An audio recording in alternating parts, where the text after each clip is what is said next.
Hello, everyone. Good evening, and welcome to our time to talk. Um, it's my pleasure. My name is Rafael Caldas. It's my pleasure to be here once again, another week with Faye. How are you doing, Faye? Good evening to you. Hi, good evening, Rafael. My pleasure to be here with you and you all. And we have, as usual, our bi-weekly conversations about mediumship. Today's our episode 40, and we're going to talk about the help from the messages of hope. And we'll get to that in a second. Before that, our usual announcements and credits, uh, rightfully given to the three institutions behind this initiative. We have, first of all, the Spiritist Society of London, or SSL. Both Faye and I are members of SSL, involved in multiple initiatives with them. And SSL is it's pretty much a study group based in London, dedicated to studying Spiritism. We have a couple of sessions every week. Have face-to-face sessions. We have online sessions. If you'd like to know about what's on, go check our Facebook page. Go look at our YouTube channel so you don't miss on anything. Then we go to BUS. BUS is the British Union of Spiritist Societies, and it works like a federation of Spiritist societies in the UK. BUS is also behind a lot of initiatives to work with Spiritism and help disseminate Spiritism in the UK and in the world. Also, they have so much content going on at the moment, so many initiatives behind. It's worth to go and like their page on Facebook and follow them and subscribe on YouTube so you don't miss anything. And they have a lot going on. And then finally, we have Cardiac Radio, which has been around for over 11 years now. I think we are about to get to year 12 this year. And Cardiac Radio has been around for a long time as well, committed to bringing a lot of content about Spiritism in English. They also have an app, so go like their page, download the app so you can see all of the content that they prepare for us. Right, today is episode 40, and the topic is the help from messages of hope, which is quite a nice kind of a segue into or from the last couple of sessions that we had when Faye joined me officially and permanently. Because we talked about the importance of studying about mediumship. If it's something so natural, why do you need to study? Right? What's the importance of it? Then we talked about work. Same thing. If mediumship is such a natural thing, why do we need to work with it? What's the reason for that, and what comes out of it? Mm.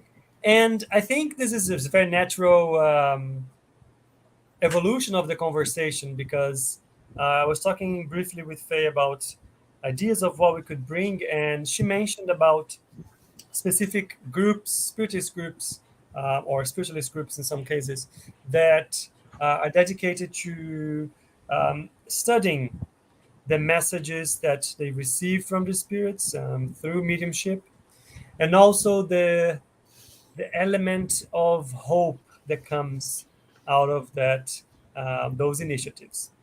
So, without further ado, let me ask you, Faye, um, what you think is the main purpose or the main value that comes out of initiatives like that. I think first of all, maybe you can explain a little bit about what those types of work do, how they operate, and then we can go into the importance of them. Well, the thing is, um, the work of mediums has been present throughout history, but that more specifically, let's talk about the past 2 centuries. When, especially, if we take the time of Kardac's work onwards, and around Caldas work, because that was a very specific and special moment on the planet, in Europe, for that to happen. But basically, it's saying that, well, yes, it's establishing the contact of mediums, being a bridge between dimensions, between this side of life and the other side, um, uh, which some people would say beyond the veil, or on the other side, or on beyond, whatever name it is that they feel comfortable calling. The fact is, it is still a communication, a form of communication between joining. It's not only to join the words, but it's to help both sides to move on. And this is it's something that sometimes becomes a bit. People hear of receiving messages as if there's always somebody on the other side ready to say something, to impart the message, or a relative, somebody trying to communicate with a family to say that they're fine. So, but there is a lot more than that, far more, because it's a way to help people awake and realize aspects of life that are true, but people lived unaware of them for various reasons, and they carry on unaware of that. But the fact is, when they are unaware of the conditions of the continuation of life and the whole procedure, they're not happy. First of all, they're very unhappy, they're very lonely, they're suffering, and whatever it is that they felt at the very moment of the transition carries on, more so unnecessarily, which causes a lot of trouble, a lot of suffering everywhere. So ignorance doesn't help anywhere, is it? So it's a work, if you will, it's a work of education too. Mm-hmm. So without exposing any of the groups, so do you know different groups or centers that do that specific kind of work? Yeah. And how does it work? Well, when people think of the country that perhaps has the most of these groups,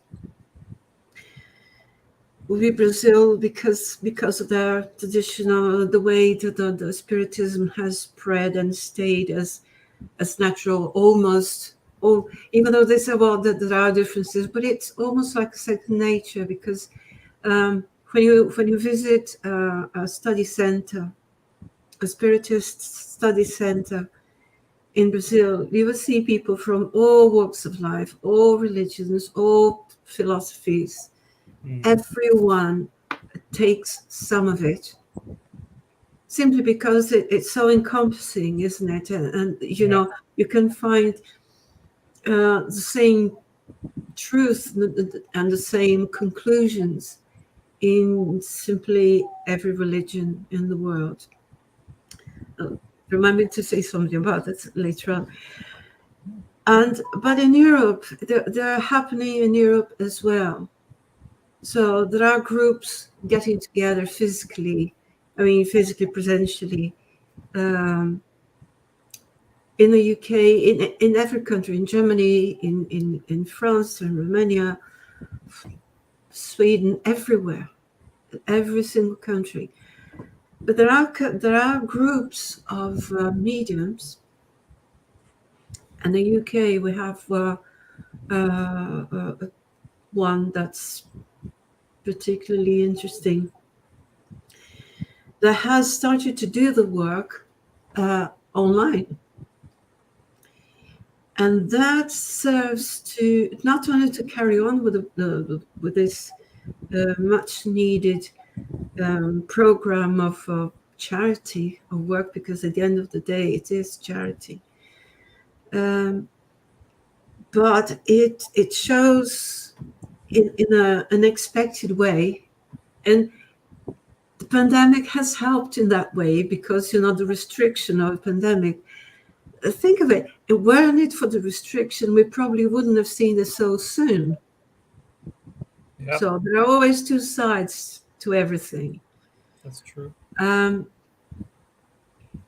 So from those bitter lemons, well, the lemonade that we found was this: that people found that when the mediums get together, it doesn't matter whether they're next to each other, physically next to each other, or connected energetically online. The work happens, Yeah, and the barriers disappear. yeah, that's true. Yeah. It's wonderful. Yeah. Uh, let me say hello to some people here because I have two of our close friends are always with us. Have Mm. Daniel. Hi, Daniel. Very nice to have you with us. He's saying Hello. could not be a better topic, which is good. Makes me happy. And also have Marco saying hello Hello, uh, Marco. to us, joining us once again. Thank you for being with us, sending your comments and questions. The Ebony is also saying hello. Hi, Ebony. Hello, everyone. And there are a couple of comments here that I want to read, and then I want to make a comment about something that you said. Sure. I think Marco is talking when you're talking about like people being ignorant about like mediumship and work and so on. I don't think it's not it's in the sense of not really not knowing. He says maybe we're talking about dogmatic religions. We're talking about anyone that does not get in contact or not investigate or does not know about mediumship in that sense. They might be in a different religion that maybe condemns it, or maybe they're just not interested. Don't know. So it could be anyways. And Danielle, the question to Danielle is the question Danielle is sending to us is linked to the comment I wanted to make, um, and he is saying what to say to someone that is hoping for a message from loved one that is not incarnated anymore. And the the reason why I think this is connected to what you were saying is that I think it's very common for people to only start searching for things and for answers. We have people that are curious or they have in contact with that spiritual side or that was always part of their lives, and then those things and studies and investigations come a bit more natural, something they have a personal interest on.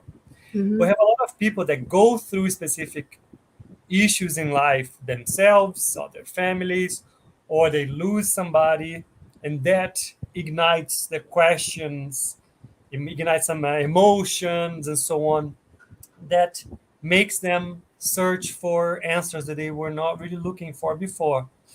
And I think a lot of people end up looking for investigating or trying to study about mediumship Hmm. because of that.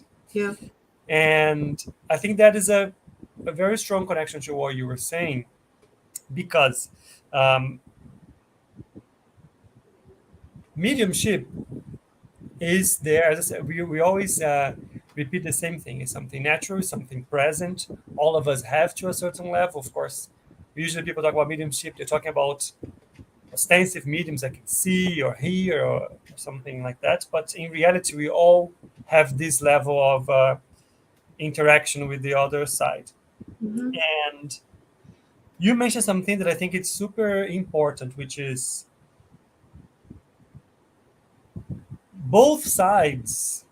When we lose someone, especially when you're not prepared, and even when we are prepared, both sides will have a natural initial reaction of feeling, a bit sad and a bit sorrow for, for not being in contact physically with the other one straight away anymore and so on, which is only natural, right?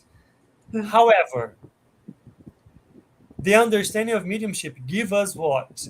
Consolation. Yeah. I think the to your point, Danielle, to the question you were asking is, we might be in a situation where neither of the sides involved are ready, are prepared to to receive or give a message, right? Yeah. Uh, for so many reasons. Um, but why is this still a consolation?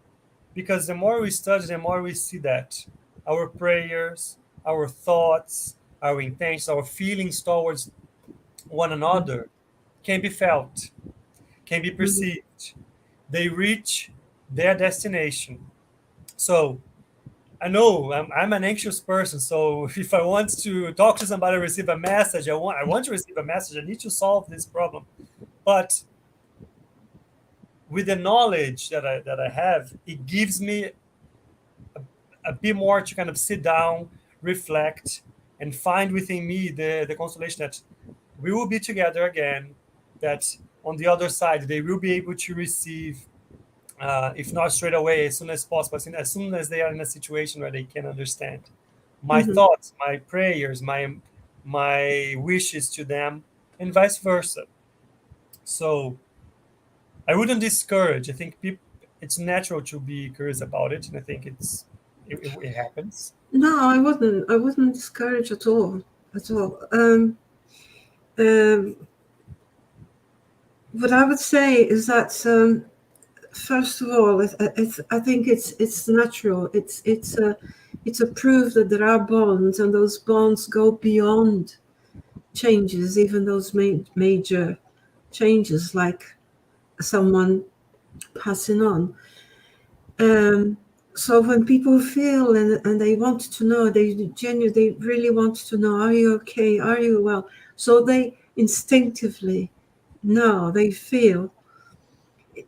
There's nothing to do with dogmas. There's nothing to do with a structured belief set of rules of belief. That's heart. And deep inside, as a spirit, one knows that the other spirit's still going on, so that there is a bond. And what they need to be explained is that that's when you realize that there is a change, there's a change of perspective. But the full change of perspective is the thing that both sides need to know. Um, Not only to reassure each other, but so many times to find conciliation. Conciliation comes from conciliation as well. It's not uncommon to find people, to find spirits, this side and the other side, who are attracted. Of course, they're attracted. The vibration attracts. They are tuned in to that group, to that level, to that vibration. Just as we tune in to listen to radio, the waves are there, and so many times people recognize each other despite the present, the changes of time.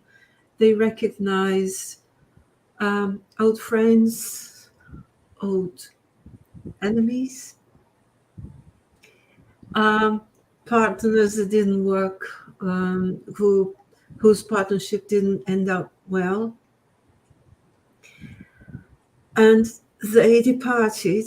One of them departed, or both, and went around somewhere in history. It comes to a point when they meet, and they do meet, and sometimes that's the only chance they have to reconcile, to talk, and see that whatever grudge they held, it doesn't make any sense anymore. It's gone. The sense of time, the awareness of time is not clear. It's probably clearer to us, but not immediately clear to them. Yeah. You see, so for people who have passed on from something, some unfortunate situation, an injury, an illness, and they're still feeling the trauma of that impact, of that time. Sometimes all it takes is someone to say, don't worry, we'll look after you. There are people here to look after you. Look around you. Let's say a prayer, and you see that whatever it is that's bothering you, it's gone. It's gone forever. It's gone. Yep. And you see the emotion, you see the relief of somebody who's been freed from God knows how long. Yeah. I was also just reminded here that so Danielle was asking about this question, and the group or the center I used to be part of in back in Brazil, they had a specific, I suppose, service, let's say, initiative, activity, where it was common to be able to write. You'd be able to write to the spiritual realm and to get an answer about problem that you might have, or some sort of communication about somebody that you lost. And it was relatively common to see questions about lost loved ones. And even if it's the answer would get back to them at a certain point. Might take some time, but it gets back. And even if it's not the direct message from that loved one, is an update on them. Maybe they're not prepared yet to send a message themselves, but we still receive some sort of update that help us also put things to peace, and carry on. Yeah, there's the other way around. So we always think of what happens, how they might be feeling, how the others might be unwell. But it's many times the other way around. Like I could tell of my own experience. I was just thinking of my father, when it would be his birthday, his 100th birthday, and I was just telling him, just thinking, praying, saying a prayer. But then I got emotional, and but then I got a message, and he says, "Darling, don't cry like that. It breaks my heart. I'm fine." And I've seen other people getting that sort of thing. Say, "Look, I'm fine. I'm working. I have projects. I'm doing things." So for people who are aware and they found their way, they say, I've found that everything I learned, everything I can put to practice now. Mm-hmm. Wonderful. Yeah. And then they're telling to us on this side, don't worry, move on, because we all move on and we're fine. But if you do that, it breaks my heart. Then I can't focus on what I need to do. And what I'm doing is not just for myself. It's for everyone. Yeah. So it's much greater. Funny enough, because Ebony just sent a message, was pretty much flipping Daniel's question, and you kind of started to answer it. Before I bring the message, I see that I received A joke from I Can Only Guess is Guilherme. Hi, Guilherme. Nice to see you here with us. Hello. He's not going to say hello. No, of course not. That is his way of saying hello. Um, but anyways, Ebony is asking, do you have any advice to friends beyond the grave who have not yet had the opportunity to send a message to their loved ones to let them know they are okay? And that is a very good question because we always think about this side, right? Uh, we, Well, I we don't remember being on the other side, so we never really stop to think about what about the other side. And it is very common actually in the when we are in types of mediumistic seances and sessions that we see a spirits they are on the other side and that they are very upset and anxious because they want to talk and help and let them know that they are okay, but it works both ways, right? I think the it does. It works both ways, and the thing is, it's true. It's very true that there is a time for everything. When the time comes, when people are ready, they will tune in, they'll be in touch with those who can help. So and to establish the connection. So it's not enough for me to want to hear, for me to contact anyone, just as it's not enough for anyone to contact us. We all need to be in tune, and the higher the level of this tune, the higher the vibration, the better it will be. And the message will be imparted, it will be shared. Somehow it will be. I think I'm going to bring your own example here because you mentioned that that your example with your father and the kind of Mm. message you received, and that was a good point. It's a good, it's a clear example because even though it was a moment of a nice nostalgia, his Mm. birthday and so on, but made you emotional, kind of transformed you into like a sad memory, almost, and to the point that he felt. So imagine, I think that, but that is something to keep in mind. Imagine you being on the other side, wanting to communicate and wanting to talk to your family and so on. But imagine how they would react, and imagine what kind of feeling that would entice on them or so on. Imagine how they would react to that, because perhaps giving them a message would not be received in the way that you should in that specific moment. I No, think that's why.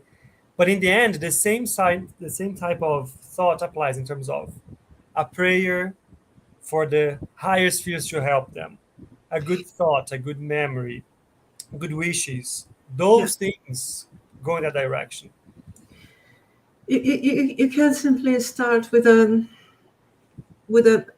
good, loving thought, a prayer, a song, anything you do that's positive, and leave it. It's like some friends said, leave it to the universe, leave it to our friends to decide whether it will be good for the receiver and for the sender to Yeah. establish the contact.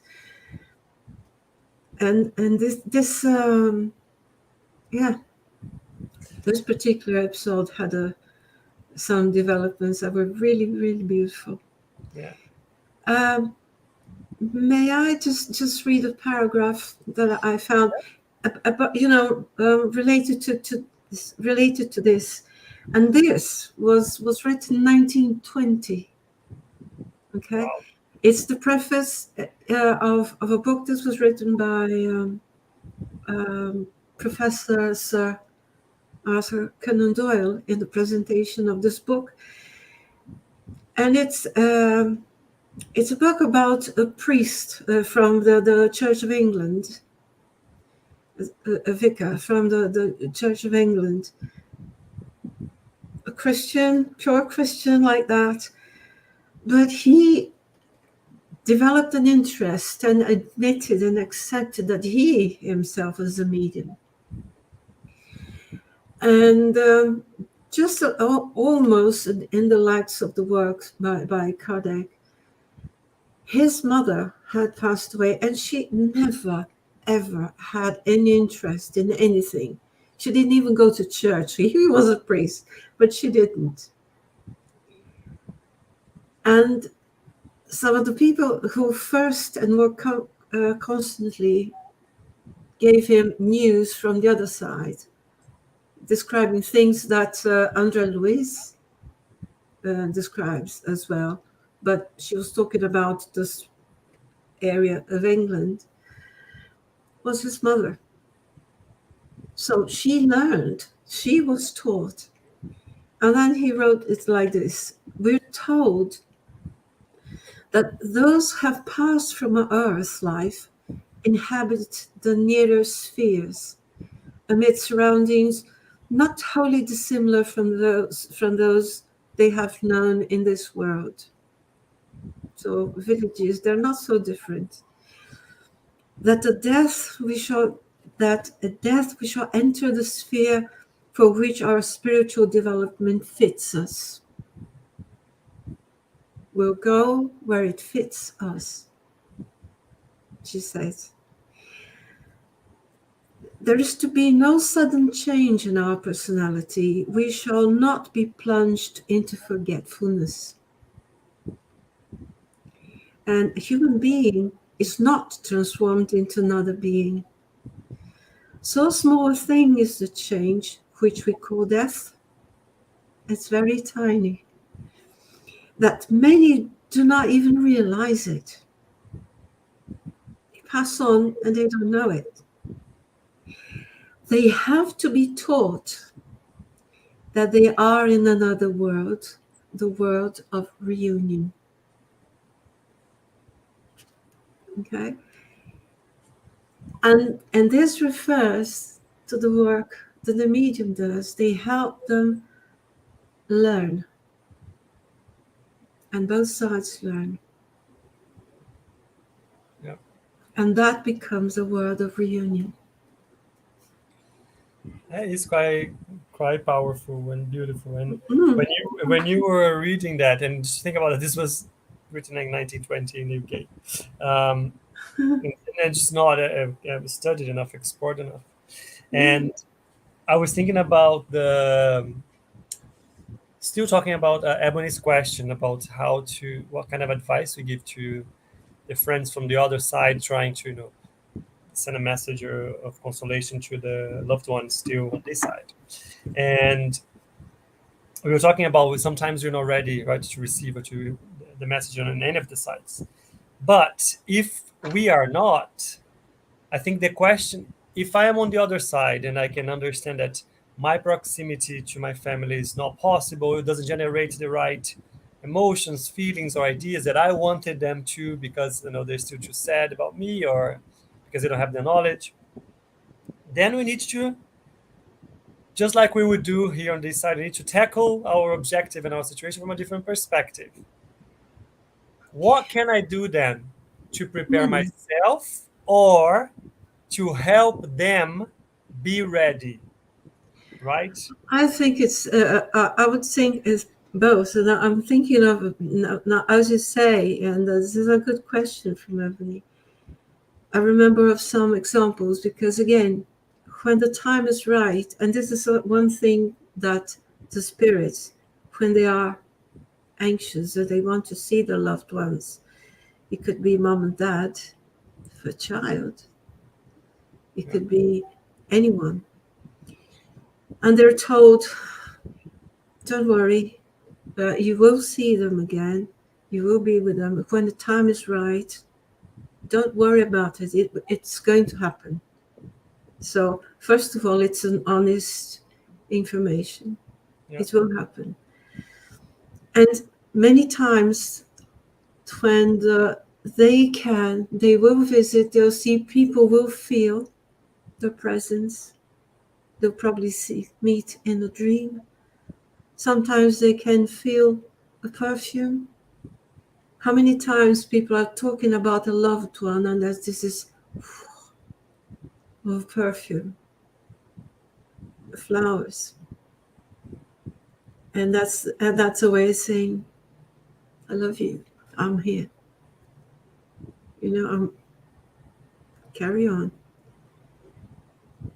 Yeah, that's true. So they will find ways that we don't know. In this case, that they'll be much more creative than we could be, because they are there. They know what sort of resources they can count on.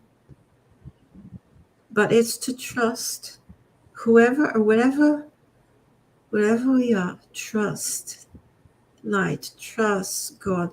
Trust the benefactors. Trust that Jesus has this huge organization in which we all work. Yeah. So Guilherme is sending us another message here. We're talking about that specific activity of the letters, consoling letters, or prescribing things. And Mm-hmm. his question was, can any medium perform this work of consoling letters? What do you think? Oh, I wouldn't say any medium, because, correct me if I'm wrong, but my feel is that it takes some. It's just like not everyone can be a ballerina. You may love dance, music, ballet, and all that, but still not be a ballerina. Um, I think it takes a discipline that develops technique. There is a personal commitment to develop mentally, physically, emotionally, because you have to look after the whole thing in order to be fit enough to do that, to work with that energy, to establish the contact and not be disturbed by it. You can't suffer with it. Can you imagine?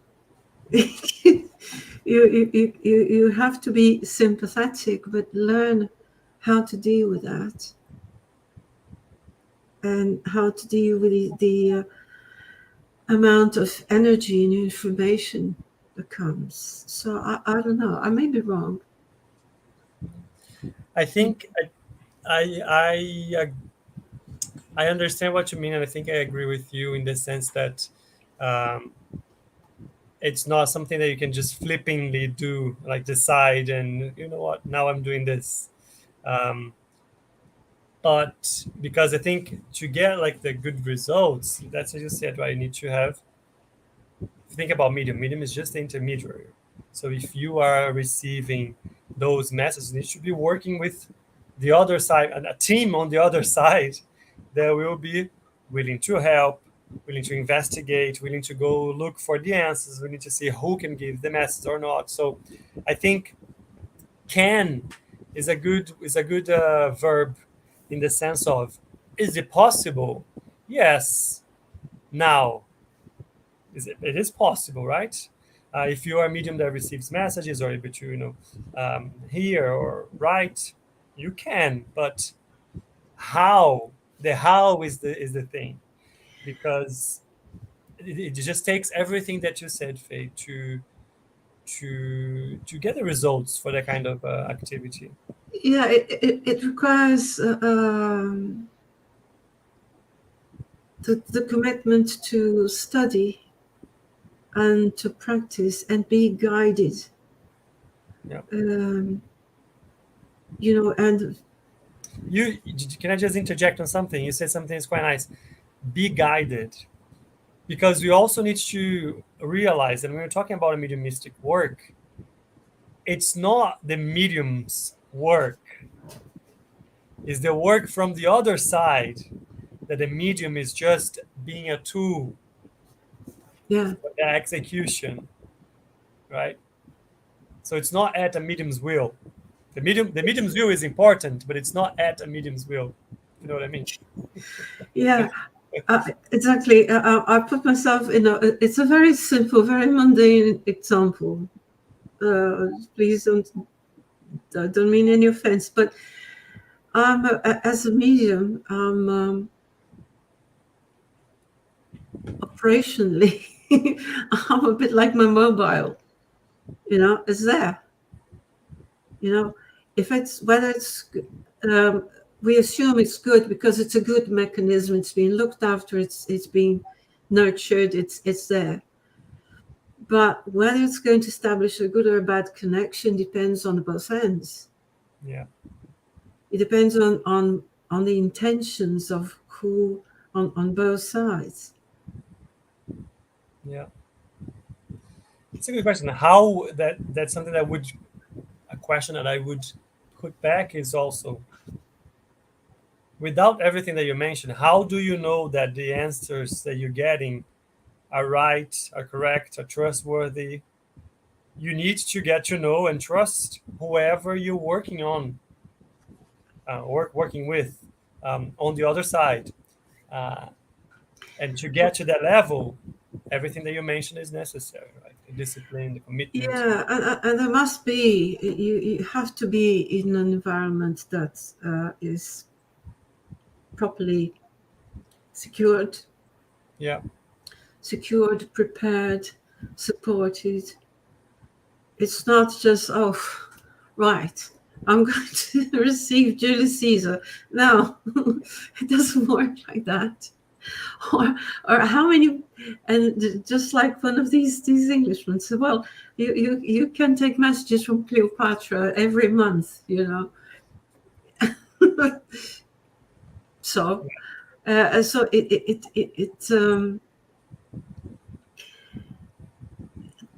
the training and the evidence, especially in this case, they're very much, I think, evidence-based, because there will be some element that link the two sides that is recognizable, undeniable. So the medium must be good enough to accept, to take the communication, and exempt enough not to interfere. And that's training. It's very difficult to be completely neutral, to be just a mobile, just let go. Your psychic, your ego, my psychic, my ego, sorry, not you, cannot interfere,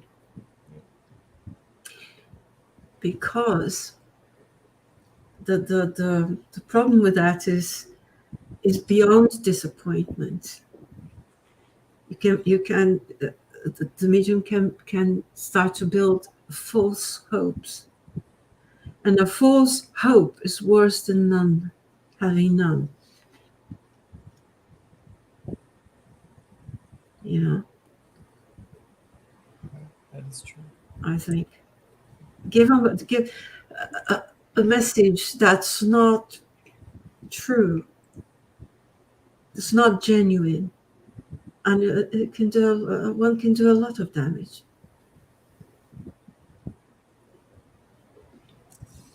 Very true, very true.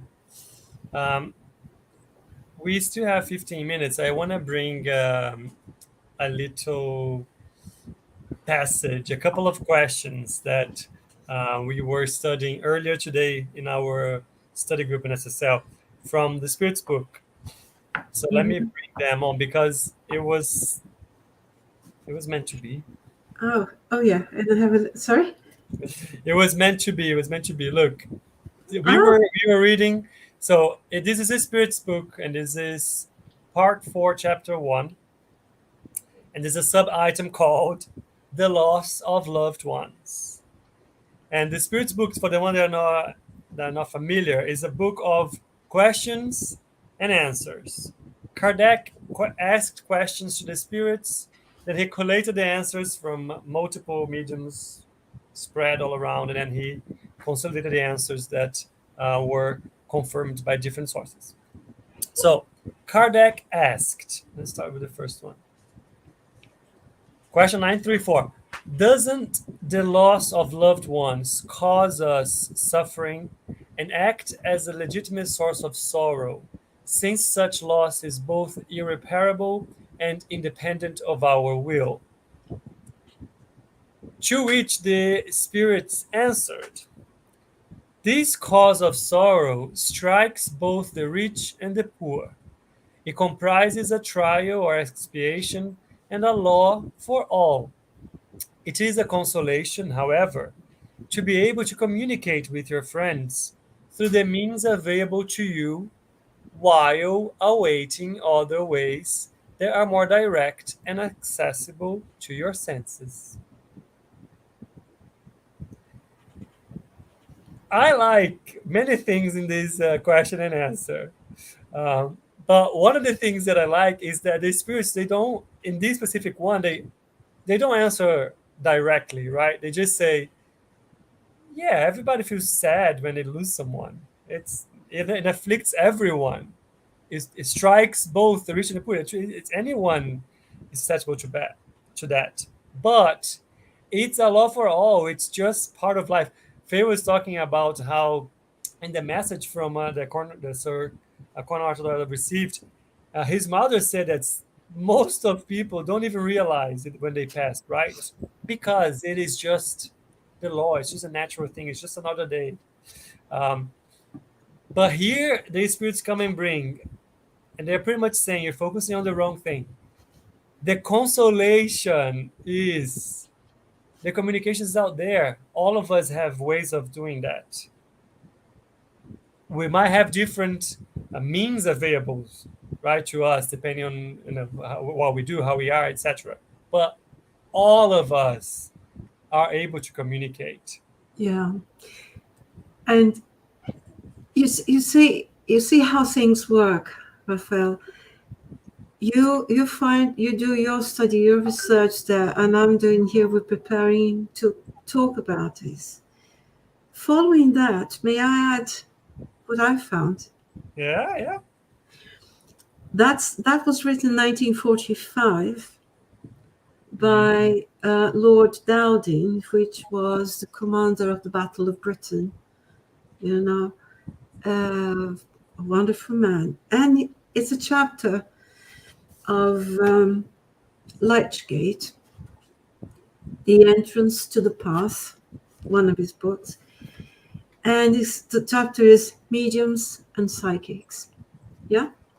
And he started, so he was a medium, he knew that. He could see, and he treated everyone, especially his soldiers, like his sons.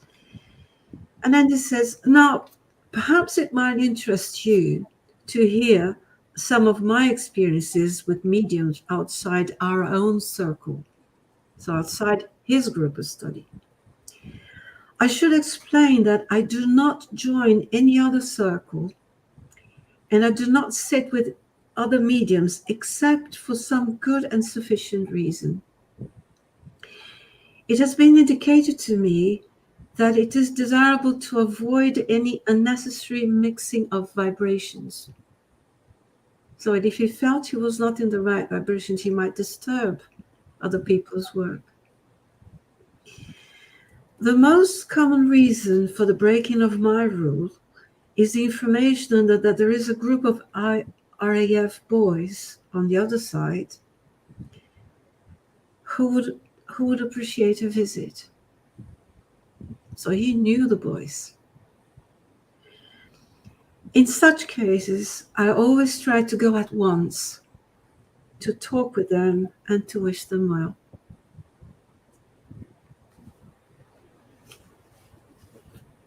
There you go. See? The idea. Sorry, go ahead. Yeah, he knows of their anxiety. he knew them all. He knew they were doing their duty. They're all young men. I was going to say And the idea that communication with the spirits is part of normal life. I think it's just so sometimes so alien to people that I think that's why they kind of turn a you know how do you say it? I forgot the expression, um, frowned upon. But it's if it's there, right, we need to find a use for it, and if it's there, it should not be treated as strange. But well, maybe it's not quite there yet, yeah, because the perspective of the true perspective, I would say, of the continuation of life, of how things are, in the clear light. It's not. It's getting there. It's not so fully widespread. So things can be frowned upon because some people will think of the possibility of fraud. yeah, Yeah, or something hard to believe. It's it's like the Spanish say, "Yo no creo en brujas, pero que las hay."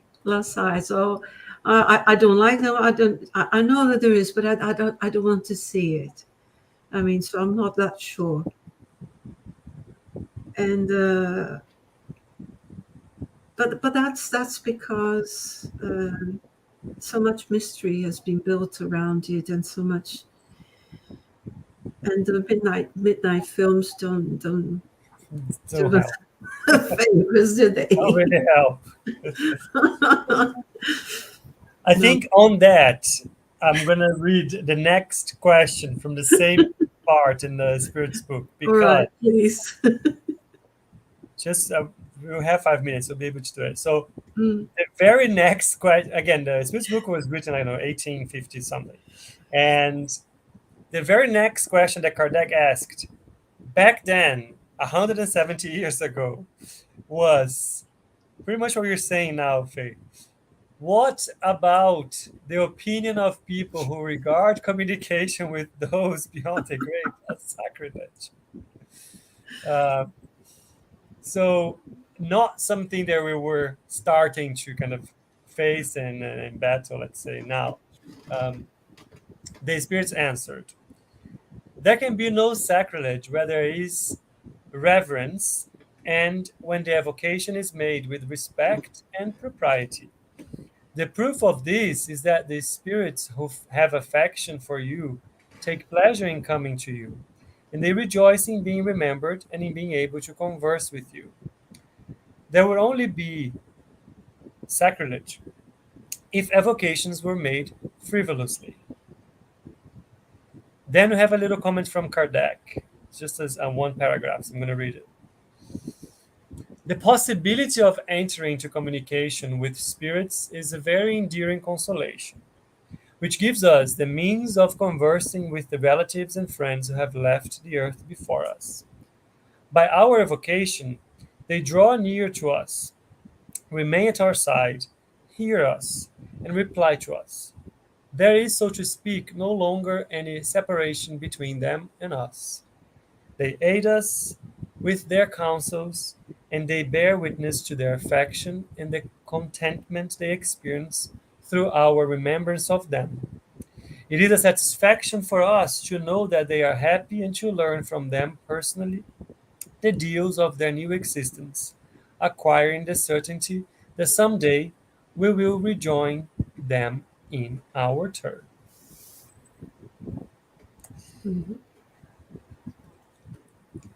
I mean, just this is so nice. Yeah. Look, I know it's just going back to, for instance, what Daniel and when you were asking, we might not all be in that stage, right, where we can rejoice and enjoy the interactions like that. Mhm. But the possibility is there. If this is go both ways again, talking to the disconnected to the incarnate ones. If we are not there yet, it's just a matter of time. It's just a matter of preparing. It's just a matter of analyzing how are we dealing with the feelings and sentiments and so on regarding that momentary loss, a momentary distance, um, Mhm. and then work on it, because it's a matter of us and them being in a position where we can um, be close to one another and communicate to one another a bit more um, naturally, Yeah. let's say, right? Yeah. What else could I say? It's perfect. Um, right. Our time is nearly finished. Let me take this. So But today was a great conversation. I love this. This is I a very enjoyed good it. topic. Yeah, Yeah. it's a good chat. Um, let me bring our announcements before we say our goodbyes. Right. As usual, here we go.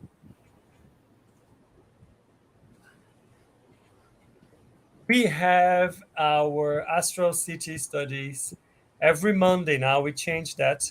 And now Ebony is helping us host. Every Monday, we are reading paragraph by paragraph and chapter by chapter talking about Astral City. Astral City is a book that brings to us a lot of clarity on how do things work on the other side. Andrea Luiz is explaining to us his experience once he arrived on the other side. So it's fascinating. It's fascinating. It's a Yeah, great it is. book. Um, every Saturday we have a mediums book course. If you'd like to join us, we have the details there. We're also going like item by item, uh, talking about everything in that book and anything around those topics. Every Wednesdays we have Coffee Break with Kardec, hosted by Munir, and we have Spiritual Light as well. So tune in, stay tuned for those. And this year we have a special activity, special initiative to study Gabriel Delan and his works. It's on the first Sunday of every month. So also stay tuned on YouTube so you don't miss out. That is it for today, Faye. Thank you so much. Thank Any you. final words from you?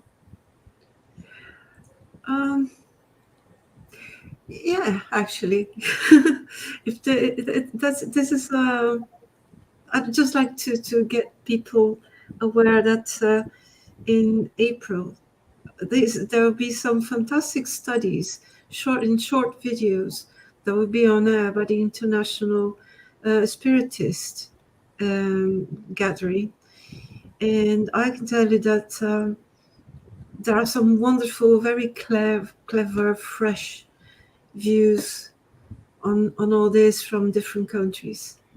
So look out for that. Watch out. I'll put that in the next episode's announcements so we don't miss out. Yeah. And well, it's been a pleasure talking about this. It's a detail of mediumship that's very dear to me. Yes. Thank you for this opportunity, and Thank thank you. you for being here. Yes. Thank you, Faye. Thank you for joining us and being here with us. And that's a goodbye for us. Hope to see you in 2 weeks. Yep. Have a good rest of your day or evening and see you around. Bye Have a bye. lovely fortnight.